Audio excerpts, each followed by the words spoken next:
Ça, c'est le pire des risques, c'est de regretter de pas avoir fait quelque chose. Ne regrettez jamais de pas avoir fait quelque chose. Jamais, jamais. C'est horrible. Vous pourrez jamais récupérer ce truc-là. Jamais. Vous pourrez jamais. C'est pas à 55 ans que vous allez entreprendre, hein, les gars. Lorsque vous aurez une maison, une famille, des gosses, c'est pas là, hein. Ne croyez pas. C'est maintenant. C'est maintenant.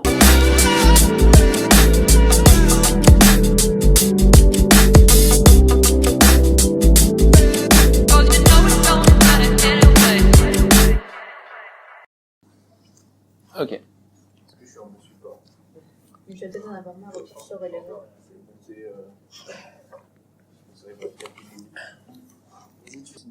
Ok.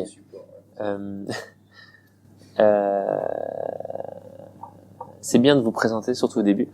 Maintenant, c'est très plan-plan, quoi. On se fait un peu chier dans le sens où responsable système physique, project manager, c'est relou, c'est relou. Moi, ce que je vous suggère, et ce qui peut redonner un peu d'exotisme à votre presse, c'est de parler un peu plus de vous de manière personnelle. Quand t'as passé la slide, j'ai rien retenu. Je sais pas qui est project manager, je sais pas qui est, parce que c'est quelque chose qui c'est pas sexy, quoi. Je sais juste qu'il y a un project manager, que vous avez à peu près segmenté les tâches, mais je sais pas trop qui est quoi. Par contre, si tu me dis bon, Yann, c'est le sportif du groupe, il fait ça, il est passionné de ça, et là il est prêt à tout défoncer pour monter sa boîte. Ok, là je comprends. Caroline, c'est une pro d'Instagram, elle fait que ça, elle adore Insta, elle a un compte de ouf, et du coup on l'a mis dans responsable com. C'est bon, elle c'est Insta. Tu vois, je sais pas, responsable application, lui c'est le dev de l'équipe, il adore les applis mobiles, et il a commencé à faire plein de prototypes. D'ailleurs, il va vous montrer des mock-ups tout à l'heure. C'est Robin. Bah, tu vois. Parler des choses qui beaucoup plus personnelles, beaucoup plus attrayant en fait. Faut que je retienne ça, moi. Faut que je dise, ok, il y a l'Instagrammeuse, il y a le dev mobile, il y a le gars qui est chaud pour les startups, il y a le sportif du groupe, il y a etc. Le jour où en effet, en fait c'est une très bonne approche de pas tout de suite penser gros en disant ah mais si un jour on a besoin de ça, si un jour on a besoin de ça, du coup il faut cet outil parce que lui il fait tout. C'est une très mauvaise approche de faire ça. Vaut mieux se dire ok, là on a juste besoin de Messenger, ce qui vient naturellement vous avez discuté sur Messenger, naturellement vous avez fait un groupe Messenger, et c'est bien ça parce que ça veut dire que le jour où vous aurez atteint la limite des fonctionnalités de Messenger, vous allez changer. Avant non, du coup vous n'allez pas perdre de temps, et vous allez vraiment pas perdre de temps. Et ça c'est une très bonne approche dans l'exécution, même dans une boîte en général. Faut jamais prévoir vos problèmes, il faut les résoudre lorsqu'ils arrivent, toujours. Donc c'est très bien. C'est ça. Et vous pouvez balancer ce genre d'argument si on vous dit pourquoi pas Slack, parce qu'on n'avait pas besoin. Nous, Messenger, ça suffisait largement. Et le jour où ça suffirait pas, on passerait sur Slack. Là, il va se taire. Non, mais vraiment, c'est une très bonne réponse. Ok, cool. En fait, ce qui compte vraiment, quand il y a une bonne idée, elle est bonne à partir du moment où tu l'as validée. Si tu l'as pas validée, tu sais pas si elle est bonne, parce que du coup elle est pas validée. Mais même quand tu fais le produit, c'est vraiment motivant de voir que il y a des gens qui sont prêts à soutenir ton projet ensuite et ton produit, et que tu fais pas ça pour rien en fait. Ah, c'est motivant, c'est sûr, c'est motivant. Et c'est d'autant plus motivant lorsque tu vois les chiffres devant toi, qu'il y a la majorité de personnes qui achètent. C'est ça qui est motivant, tu vois. Il y a rien de plus motivant. C'est beaucoup plus motivant qu'un investisseur, même le plus connu qui soit, te dise que c'est une putain d'idée ce que t'as fait. Ce qui est encore plus motivant, c'est de voir les gens qui achètent ton produit. Ça veut dire que parce que c'est eux qui ont le dernier mot. Et ça veut dire que c'est là que t'as atteint ta certitude que ton produit il est viable. C'est pas parce qu'on t'a dit que c'était une bonne idée, c'est parce qu'on l'a acheté. Ça c'est ouf. Et un gap entre quelqu'un qui dit c'est une putain d'idée et qui l'achète, et un fossé immense. Une équipe, normalement c'est 2 personnes. 3, ça commence à être chaud.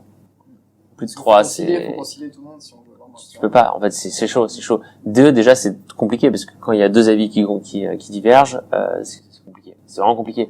Il faut qu'il y ait assez d'humilité chez chaque cofondateur pour aller dans une seule direction. Et surtout, la soutenir même si c'était pas ta conviction au début. Et ça, c'est chaud. Il y a vraiment un travail sur soi à faire sur ça. Et ça crée plein de clashs, hein. Ça crée des boîtes qui meurent à cause de ça, à cause des cofondateurs, des relations entre cofondateurs. Alors 3 c'est pas mal parce qu'il y a le 3e qui peut toujours trancher, mais plus de 3 c'est la merde, c'est vraiment la merde. C'est pour ça que souvent ce qu'on conseille c'est ok, là vous êtes 5-6, on veut voir que 2 cofondateurs. Je sais pas qui c'est. Et en vrai tu sais, c'est assez naturel en fait, c'est assez naturel. Moi clairement celui qui lead là c'est toi, ça se voit. Et je pense que tout le monde est d'accord avec ça. Après, s'il y a des gens qui sont pas d'accord avec le gars qui doit prendre les décisions, c'est cette personne-là, alors que ça paraît évident, c'est qu'il a un problème avec lui-même. Parce qu'en vrai, c'est quelque chose qui est assez naturel. Et même si ça arrive que le mec qui doit lead ne veut pas lead, mais qui doit le faire parce que dans les opérations, dans les faits, c'est lui qui lead, ça arrive, mais il veut pas prendre la décision, il faut qu'il le fasse quand même. Parce que sinon, un jour, ça va péter. Si c'est un autre mec, même si c'est un gars qui veut être plus en avant, etc., ça va foirer parce qu'il est pas de nature à l'idée, parce que dans les faits, c'est pas lui qui a fait les choses. Et mais c'est une question très profonde, hein, c'est pas évident, hein, je dis ça, mais ouais, c'est chaud. Donc ouais, l'équipe, c'est une vraie question. Ouais. Non, et puis aussi, vous êtes drivé par ce cadre qu'on vous impose un peu, en mode, il doit y avoir un responsable machin, il doit y avoir un machin. Définir ce genre de rôle et vous mettre des œillères sur votre rôle, ça freine beaucoup l'exécution sur le terrain. Dans des boîtes, quand vous êtes 3-4, clairement, il n'y a pas de responsable machin, il n'y a pas de responsable machin, c'est tout le monde se démerde et il faut survivre demain, quoi. Tu vois. Et on se pose pas la question. C'est une bonne approche à un moment parce qu'on s'était dit qu'on n'aurait pas de leader. Dès le départ, on s'était dit que finalement, il n'y aurait pas de personne qui lead. Ça, c'était à l'étape, à mon avis, on n'avait pas encore l'idée. On s'était dit, bon, bah, pour le moment, tout le monde est au même niveau, on n'a pas vraiment de rôle réparti, etc. Mais par contre, dès qu'on a commencé un peu à développer le projet, etc., bah, du coup, les rôles commencent un peu à se répartir à ce moment-là. Ça se fait naturellement. Ouais, ça se fait. Mais Ça se fait naturellement. Il faut vraiment commencer, et nous, Il faut pas définir, ouais, je suis d'accord. On n'a pas fait ça. Faut pas définir les rôles dès le départ, ça se fait naturellement. Le lead, il va ressortir naturellement.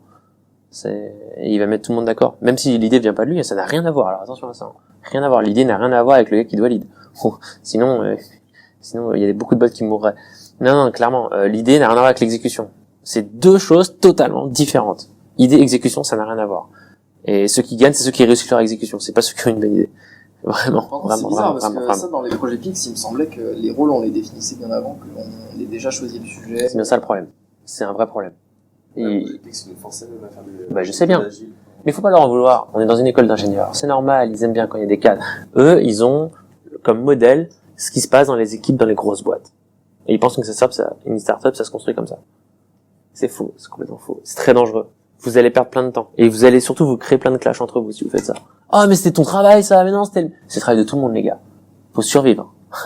C'est pas, putain, mais moi, dans mon équipe, jamais je vais dire à quelqu'un, c'était pas ton travail, ça devait être le mien. Non, merci de l'avoir fait, tu l'as fait hier, j'avais pas le temps.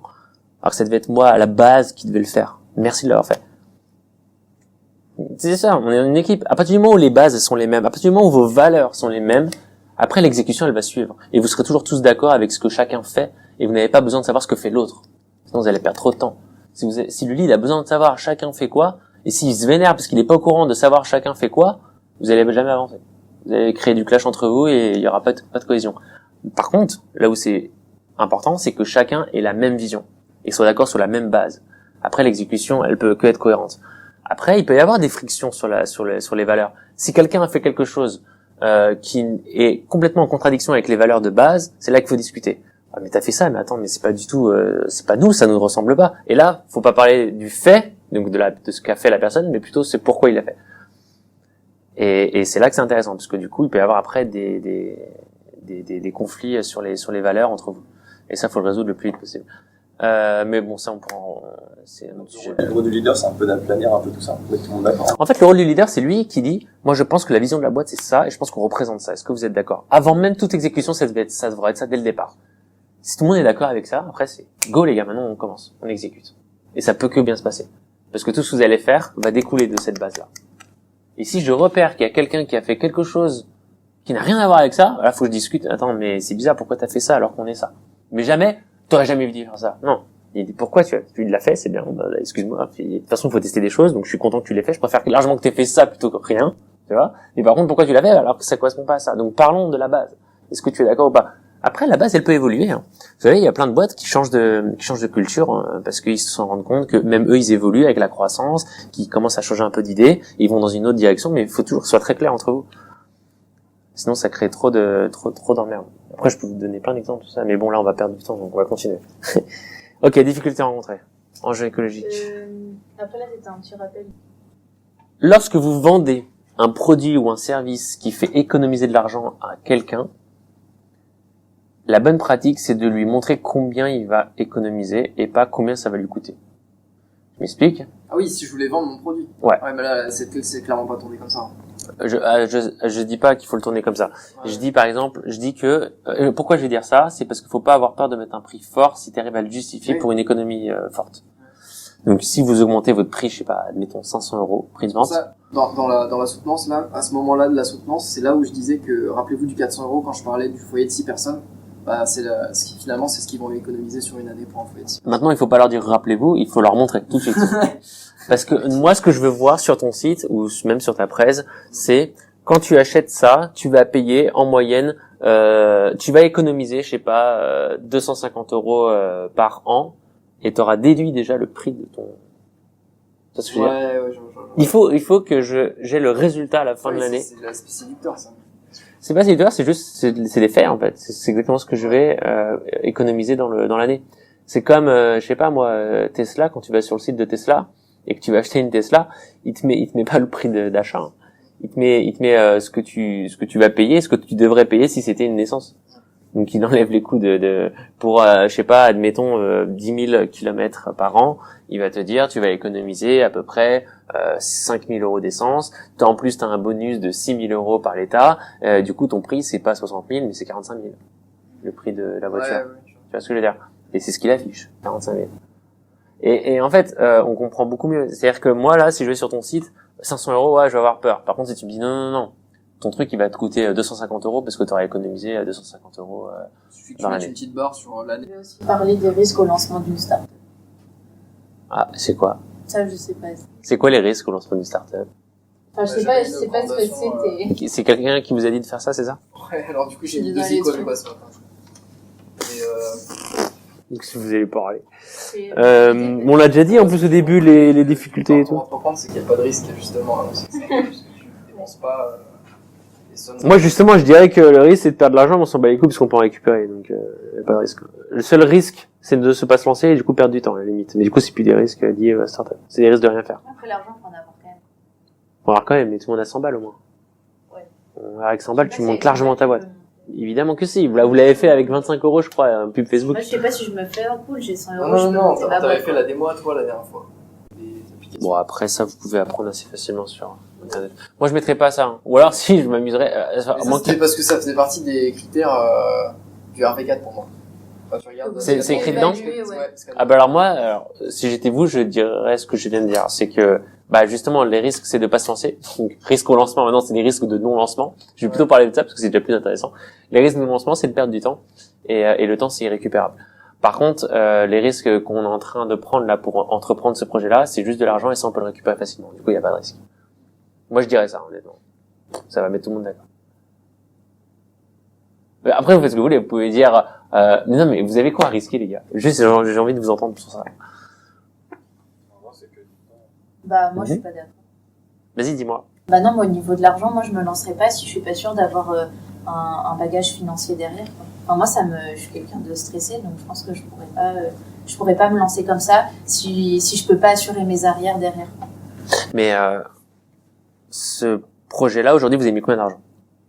Tout Ah non, mais ce projet-là, c'est vrai que c'est... En termes d'argent, Mais ce projet-là, là, on parle de hardware. On a mis- C'est censé être le plus coûteux de on a mis, tous. En comptant avec la salle aussi, peut-être 150. 200. dans le startup en général, c'est les premières années de ta vie, c'est les premières années où tu lances quand même ta carrière. Donc soit tu fais carrière, soit tu fais pas carrière, mais pour moi, à un moment donné, il y a un choix qui est fait. Enfin, c'est bon, après, Ouais, vas-y. c'est comme ça que j'appréhende les choses en Ouais. tout cas. Et Vous donc, êtes- du coup, plus que l'argent qui effectivement, tu as peut-être 1000 €, 2000 €, ouais, ça se récupère quand même facilement, mais tu T'apprendras beaucoup plus en avis. perds quand même les premiers années de ta vie, en tout cas si tu veux faire carrière. Tu les... Alors, Tu les perds Ok. pas, je suis d'accord Ok. avec toi. Vas-y, Mais vas-y. en cas d'échec total, parce que Ouais. c'est de ça dont Ouais. on parle. C'est Ouais. quel est le risque dans le pire des cas. Ouais. Dans le pire des cas, tu peux plus faire carrière, tu te retrouves avec une carrière un peu à rabais. pourquoi un rabais? Parce que t'as- Mec, sur un CV, mettre que t'as raté ta startup, c'est 1000 fois mieux que d'avoir un diplôme d'ingénieur. Je te le dis tout de suite. Donc non, clairement, tu vas gagner. Maintenant, je vais te dire un truc. Tu m'as dit, si je rate ma startup, je vais perdre 1 ou 2 ans de ma vie. C'est à peu près ce que tu m'as dit. C'est ça? Ouais, c'est ça. Ok. La seule chose que tu vas perdre, c'est justement, enfin, la chose que tu vas gagner pendant ces 2 ans-là, c'est le luxe de te dire que tu n'auras jamais de regrets dans ta vie parce que tu l'auras essayé. D'accord? Je préfère largement en plus, pas perdre, passer 2 ans de ma vie à essayer quelque chose et ne jamais regretter ça 30 ans plus tard, plutôt que de me dire, à arriver à 45 ans, putain, j'ai raté ma vie, j'ai même pas essayé de faire ça alors que ça m'aurait coûté 2 ans de ma vie. C'est vrai que je pense qu'il vaut mieux le faire quand on C'est est tout. jeune. Aujourd'hui, vous êtes jeune, vous avez un diplôme d'ingénieur, vous allez jamais être dans la merde. Vous êtes les moins à plaindre dans la société. Vous me direz ça si vous êtes SDF dans la rue, dans un pays en guerre, je vous dirais d'accord, évidemment, c'est chaud, faut pas. Mais les gars, on n'a rien, franchement, la plupart vous êtes chez vos parents, vous avez pas beaucoup d'attaches, vous êtes au moment où vous devez prendre le plus de risques dans votre vie. Au risque, sinon, de pas le faire, c'est de regretter plus tard. Ça, c'est le pire des risques, c'est de regretter de pas avoir fait quelque chose. Ne regrettez jamais de pas avoir fait quelque chose. Jamais, jamais. C'est horrible. Vous pourrez jamais récupérer ce truc-là. Jamais. Vous pourrez jamais. C'est pas à 55 ans que vous allez entreprendre, hein, les gars. Ou lorsque vous aurez une maison, une famille, des gosses, c'est pas là, hein. Ne croyez pas. C'est maintenant.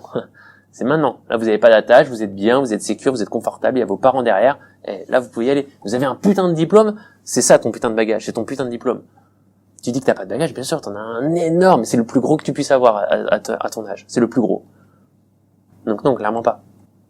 En fait, tu risques à peu près rien dans notre situation. Là, nous risquons à peu près rien dans notre situation à entreprendre. Surtout aujourd'hui avec Internet.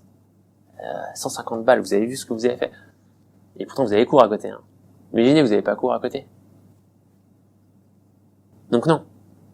Tu vois ce que je veux dire ? Après, je comprends, oh là là, je me jette dans l'inconnu et tout. Mais c'est ça qui est excitant, non ? La vie, elle est faite pour ça, non ? C'est ça, c'est l'inconnu qui fait plus peur qu'autre chose. Mais oui. Il y a une dimension Parce que excitante, il y a une dimension, je connais pas, c'est un peu peur, je sais pas comment ça marche. Et au pire, dans 1 an, il se passe plus rien parce que t'as raté, qu'est-ce qui se passe ? Tu vas mettre des CV et tu vas récupérer un travail, t'inquiète pas, hein, tout va bien. Hein. Tout va bien. Tout va bien, il y a ton diplôme qui est là, il y a ta famille qui est là, et tout va bien. On a toujours cette idée quand même que c'est plus facile d'intégrer les entreprises, d'être dans le monde professionnel quand tu sors juste de l'ESIL parce que tu auras fait ton stage de 6 mois. Mais c'est pas facile d'avoir des regrets à 45 ans parce que t'auras rien fait. Là, c'est pas facile. Mais du coup, des fois, on n'a pas ce recul aussi de se dire plus tard, dans 40 ans, comment j'aurais pensé, et dans 20 ans, là, on est maintenant dans notre vie en mode quand c'est chaud, j'ai galéré à trouver mon stage de 3e année, j'ai trouvé un truc bof, comment je vais faire à bout de 5e année. Mais t'as assez de recul pour te dire que le temps il avance et que t'auras un jour 45 ans. Il faut avoir ce recul-là, et puis des fois, Et c'est parce qu'on vous dit trop quoi faire, en fait. C'est pas votre temps, c'est moi aussi. On vous dit trop quoi faire, on vous met trop sur des rails, vous attendez trop ce qu'on vous dise de faire. Et moi le premier, hein, je suis inclus le premier, je vous dis ça tout de suite. Moi aussi, on m'a dit toute ma vie ce que je devais faire. Et c'est pour ça que dès qu'on vous dit d'un seul coup débrouille-toi, on a peur parce qu'on n'a pas l'habitude de ça. Maintenant, vous allez rencontrer des gens qui ont même pas de diplôme et qui ont même pas le bac et qui étaient obligés de se démerder dans la vie. Bah eux, ils ont pas du tout la même dimension que nous. Hein. Ils ont pas la même philosophie, ça leur fait beaucoup moins peur parce qu'ils sont habitués à se débrouiller. Un entrepreneur, c'est un mec qui se débrouille, c'est pas un mec à qui on doit dire des choses. C'est pour ça que je suis assez persuadé. Hier, j'étais à l'IM, j'étais au jury là je t'avais dit, ils ont une majeure entreprendre là-bas. Et eux, ils n'ont pas de cours alloués à l'entrepreneuriat dans leur cursus. Contrairement à vous, vous avez il y a ce genre d'entrevue, mais il y a aussi la majeure entreprendre, ils ont des heures dédiées à l'entrepreneuriat, études de marché, des trucs à la con, tu vois. Bon, ouais, ça c'est mon avis. Et j'ai remarqué que eux, putain, le niveau d'exécution était bien supérieur qu'à l'ESIF quand il y avait des cours dans l'entrepreneuriat. Et après, j'ai réfléchi, mais en fait, c'est complètement évident.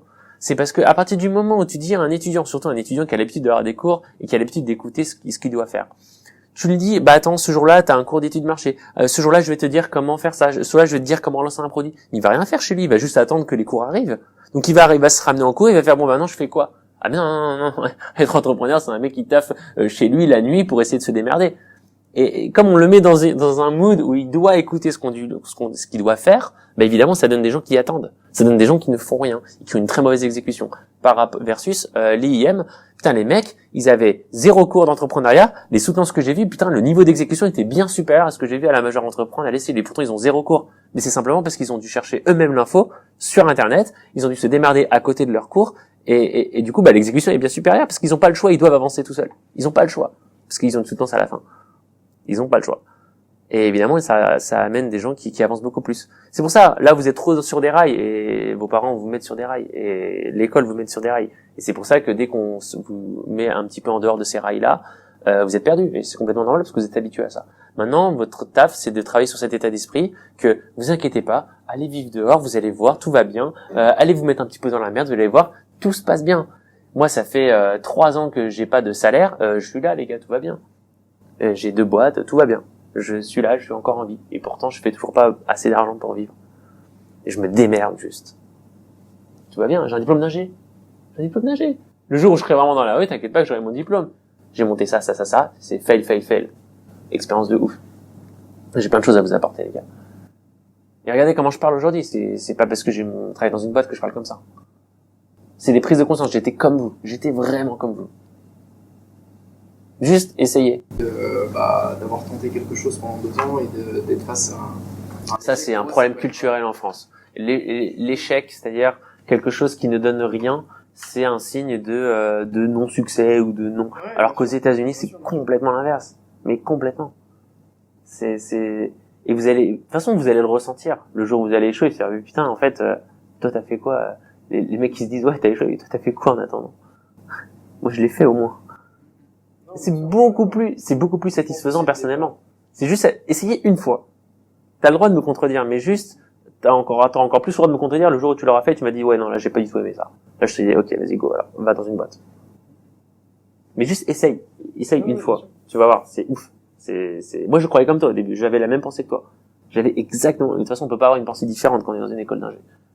On est formaté à ça. Une école vous apprend à exécuter des choses, à être de bons exécutants. Une école ne vous apprend pas à réfléchir.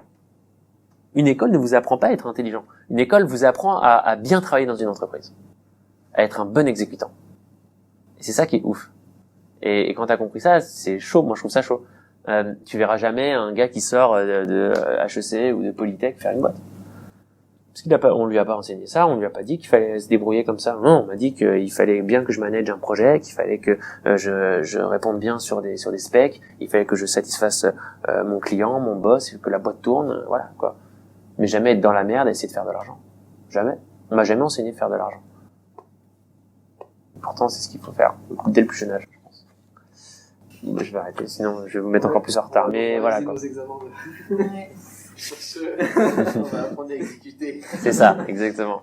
Après, il y a des gens qui sont pas faits pour ça et je le respecte complètement. Mais complètement, c'est juste... Faut au moins essayer pour être sûr. Tout ce que je veux, c'est que chacun ne regrette pas ce qu'il a pas fait. C'est tout. La personne qui veut regarder du Netflix toute sa vie et faire du 9h, 19h tous les jours, il n'y a pas de problème s'il trouve son bonheur là-dedans et que jamais il va regretter. Par contre, qu'il aille pas chialer à 45 ans. Mais vraiment pas. Parce qu'il aurait été prévenu. Ça, c'est intéressant. C'est juste, pensez à vous quoi. Pensez vraiment à vous les gars. C'est chaud, vous pouvez crever demain. C'est chaud.